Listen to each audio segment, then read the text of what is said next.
Selamat pagi teman-teman, kami dari kelompok 3 akan mempresentasikan hasil diskusi kami tentang kolonisasi bangsa Eropa di Amerika Serikat. Saya Justina Della, ada teman saya nanti Verena Ivana Nardon bersama Pedro Sakti Silalahi. Nah, kolonisasi Eropa di Amerika adalah upaya bangsa Eropa untuk mendiami atau mendirikan koloni-koloni di benua Amerika dan sekitarnya. Yang pertama itu kolonisasi yang dilakukan oleh bangsa Portugis. 1. Penjelajahan bangsa Portugis.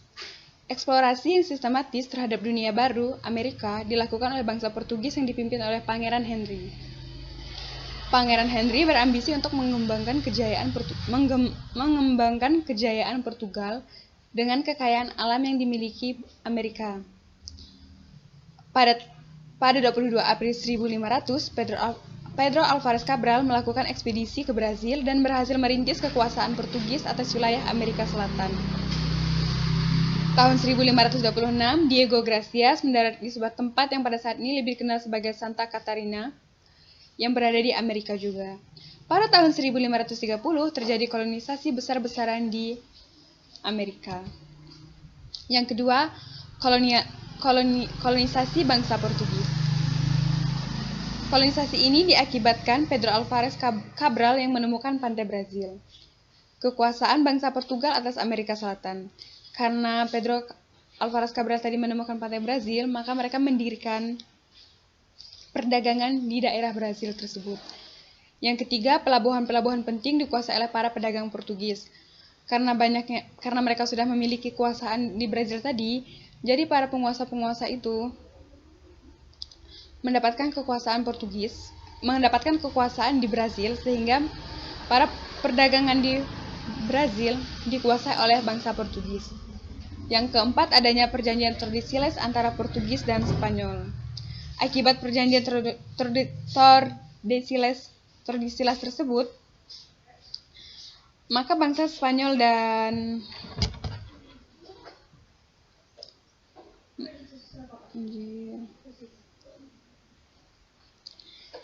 lewat perjanjian Tordesillas tersebut, adanya perubahan, Portugis menguasai sisi timur benua Amerika Selatan. Karena tadinya itu Portugis dan Spanyol itu bertentangan karena mereka saling berebut ke daerah kekuasaan tersebut.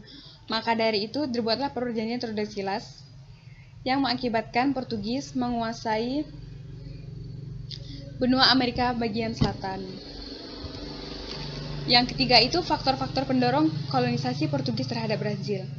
Yang kesatu itu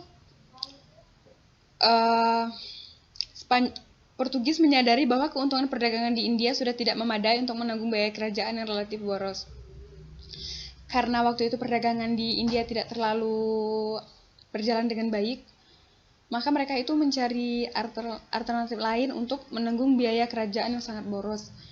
Nah, yang kedua itu, Brazil memiliki bahan tambang berupa emas dan kayu celup yang sangat laku di pasaran Eropa. Karena seperti yang dijelaskan di sebelumnya tadi, karena penemuan dari Pedro Alvarez tersebut, mereka menemukan pantai Brazil.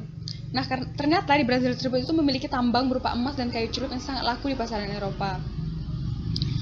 Apabila mereka dapat menguasai itu, maka mereka dapat menanggung biaya kerajaan yang sangat boros tadi tersebut. Yang ketiga itu, dengan kekayaan alam tersebut, bangsa Eropa lain seperti Spanyol dan Prancis menunjukkan minatnya menguasai Brazil.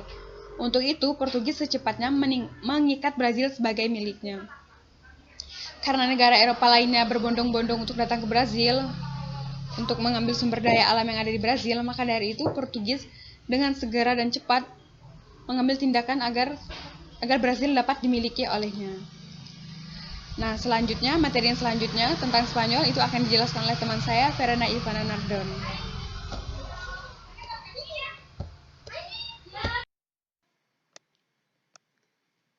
Selanjutnya yaitu kolonisasi bangsa Spanyol ke Amerika.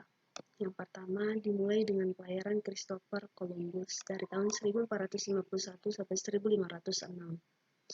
Tahun 1492, pelayaran Christopher Columbus ini dapat ditempatkan dalam konteks penjelajahan bangsa Eropa ke benua baru Amerika.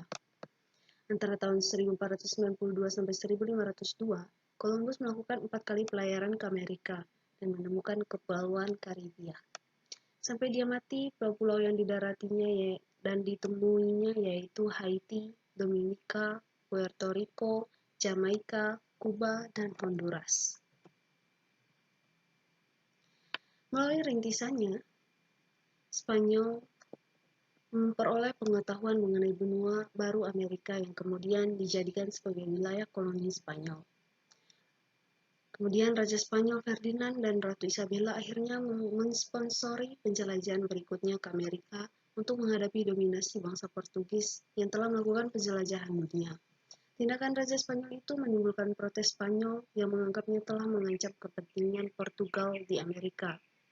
Sehingga Paus Alexander ke-6 menengahi pertentangan tersebut dengan cara menarik garis demarkasi antara Spanyol dan Portugal tahun 1493. Kemudian, pada tahun 1494, kedua negara tersebut sepakat dalam perjanjian Tordesillas bahwa Portugal akan menguasai Brasil dan sisa benua Amerika akan dikuasai oleh Spanyol. Tentu saja perjanjian tersebut tidak berlaku bagi negara-negara yang lain yang juga berambisi menguasai Amerika, karena bukan hanya negara Spanyol atau Portugal yang ingin menguasai Amerika, tetapi juga ada beberapa negara seperti negara Prancis, negara Jerman, dan lainnya. Penjelajahan bangsa Spanyol ke benua Amerika diikuti dengan penaklukan dan kolonisasi. Hernando Cortés dari tahun 1485 sampai 1547 berhasil mencapai Meksiko dan melakukan kerajaan Aztec yang dikuasai Kaisar Montezuma. Sisa-sisa peradaban Aztec dihancurkannya dengan kejam. Kemudian juga dengan kerajaan Inca di Peru, dihancurkan oleh bangsa Spanyol yang dirintis oleh penjelajahan Francisco Pizarro dari tahun 1470 sampai 1541. Daerah-daerah baru di Amerika Latin dikuasai dan dijadikan sebagai bagian dari Imperium Spanyol. Penaklukan itu disusul dengan migrasi penduduk Spanyol ke daerah yang ditaklukannya. Ada beberapa koloni-koloni Spanyol di Amerika Latin. Yang pertama itu Argentina. Argentina pertama kali dieksplorasi oleh Juan Díaz de Solís pada tahun 1516. Secara perlahan negara ini berkembang di bawah kekuasaan kolonial Spanyol. Sehingga pada tahun 1580 Buenos Aires pun telah dihuni. Sebuah industri ternak yang berkembang telah muncul di awal era 1600-an. Yang kedua yaitu Bolivia. Bolivia adalah koloni Spanyol. Pertambangan perak di Bolivia memberi berkah pada keuangan Spanyol pada saat itu. Dan Spanyol juga mempekerjakan orang Bolivia sebagai budak untuk bekerja di pertambangan. Ada beberapa wilayah lainnya juga, yaitu Chile, Kolombia, Costa Rica, Ekuador, El Salvador, Guatemala, Meksiko, Nicaragua, Panama, Paraguay, Peru, Uruguay, dan Venezuela. Sehingga pada abad ke-16 di Amerika Selatan telah terdapat 200.000 penduduk di Spanyol, penduduk Spanyol yang melakukan kolonisasi. Jenis bangsa-bangsa di daerah-daerah jajahan Spanyol yaitu terdiri dari yang pertama bangsa Indian yang dikenal dalam berbagai suku bangsa seperti bangsa Ates di Meksiko, bangsa Chibcha di Kolombia, bangsa Arawak di India Barat, bangsa Guarani di Paraguay, bangsa Inca di Peru, dan bangsa Mayadi di Amerika Tengah. Yang kedua itu bangsa Negro, dan yang ketiga bangsa Mulatto yaitu bangsa campuran antara darah Negro dan Eropa. Yang berikut bangsa Jambo yaitu bangsa campuran darah Negro dan Indian. Terus bangsa Mestizo yaitu bangsa campuran darah antara Indian dan Eropa. Bangsa Creole yaitu bangsa Eropa yang dilahirkan di Amerika Latin. Dan juga Peninsulares yaitu golongan orang-orang Eropa kelahiran Spanyol di negara Spanyol sendiri. Golongan inilah yang merupakan golongan tertinggi dalam masyarakat Amerika Latin dan menikmati segala macam hak dan fasilitas, baik itu hak-hak politik maupun hak-hak sosial. Nah, jadi ini adalah peta kolonisasi bangsa Eropa di Amerika. Selanjutnya akan dijelaskan oleh teman kami, Pedro.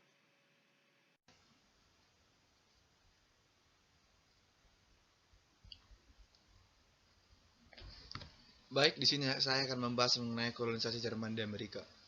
Hal yang pertama yaitu usaha-usaha koloni Jerman untuk menetap di Venezuela, Santo Tomas, Crab Island, Nicaragua, dan Tertolen pada abad ke-16 dan ke-17.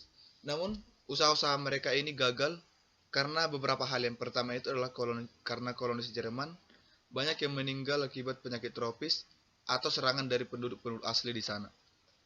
Oleh sebab itu, oleh sebab mereka gagal, mereka pergi ke daerah oleh sebab itu mereka gagal ke Venezuela. Dan pada 1670-an, kelompok penting pertama imigran Jerman tiba di daerah Peninsula, New York, dan Virginia. Mereka meninggalkan Venezuela yang mereka anggap itu sesuatu tempat yang sangat berguna, mulai dari hal sumber daya ekonomi, manusia, dan lainnya. Mereka pindah ke daerah Peninsula, New York, dan Virginia pada abad ke-16. Selanjutnya, penduduk Jerman juga berimigrasi untuk berusaha mencari kebebasan agama. Nah, di sini penduduk Jerman itu berimigrasi ke Amerika untuk mencari kebebasan agama mereka. Namun bukan hanya kebebasan agama yang mereka inginkan, namun juga mengenai motivasi mereka untuk beragama, mulai dari faktor-faktor politik, dan juga penting adalah faktor ekonomi yang mengakibatkan mereka untuk beremigrasi ke daerah benua Amerika. Dan selanjutnya, sejak tahun 1960-an, koloni Amerika telah menjadi pusat percampuran kebudayaan dari berbagai negara, yaitu dari Jerman, Inggris, Belanda, dan Prancis. Nah, di sini dikatakan percampuran budaya pastinya karena banyak negara-negara yang masuk dari benua Eropa ke benua Amerika. Sehingga di sana terjadi percampuran budaya karena setiap negara memiliki kebudayaan masing-masing. Mereka membawa budaya mereka ke benua Amerika dan di sana terjadilah percampuran kebudayaan. Nah, di sini memang pengaruh Jerman di Amerika itu tidak sebanyak dengan pengaruh-pengaruh Portugis dan Inggris dan lainnya. Karena memang pengaruh mereka sangat sedikit, tidak sebanding dengan pengaruh mereka di benua-benua Afrika. Karena memang di sini pengaruh Jerman sedikit karena memang mereka kalah dari Inggris dan Spanyol, yang dimana Spanyol adalah negara pertama yang menemukan benua Amerika dan menyebut penduduk di sana dengan nama Indian. Namun, meskipun pengaruh mereka sedikit pada abad ke-16 dan ke-17, pada abad ke-18 dan ke-19, para imigran itu semakin banyak datang ke Amerika. Sampai-sampai lebih dari 7,5 imigran Jerman datang ke Amerika Serikat, yaitu pada antara 1850-an dan 1870-an. Dan sampai di Amerika ada dikatakan dengan sabuk Jerman yang membentang di sepanjang Amerika dan dari peninsula bagian timur hingga pantai Oregon, di mana peninsula tersebut adalah populasi orang Jerman terbanyak di benua Amerika. Sampai di sana dikatakan ada sebuah istilah mengatakan bahwa Jerman Amerika, di mana orang Jerman yang tinggal di Amerika dan ibaratnya menikah dengan penduduk-penduduk di sana dan menyebarkan budaya mereka mulai dari bahasa dan lainnya sehingga dikatakan Jerman Amerika. Jadi di sini pengaruh Jerman di Amerika itu memang sedikit. Namun hal yang penting kita ingat adalah bahwa setiap negara itu awalnya datang ke Amerika karena memang kepentingan agama, politik, dan juga ekonomi. Terutama ekonomi karena mereka menginginkan sesuatu hal yang baru di dunia yang baru, yaitu di Amerika. Sekian presentasi dari kami. Jika ada pertanyaan, mohon disampaikan, dan jika ada tutur kata kami yang salah, mohon dimaafkan. Terima kasih.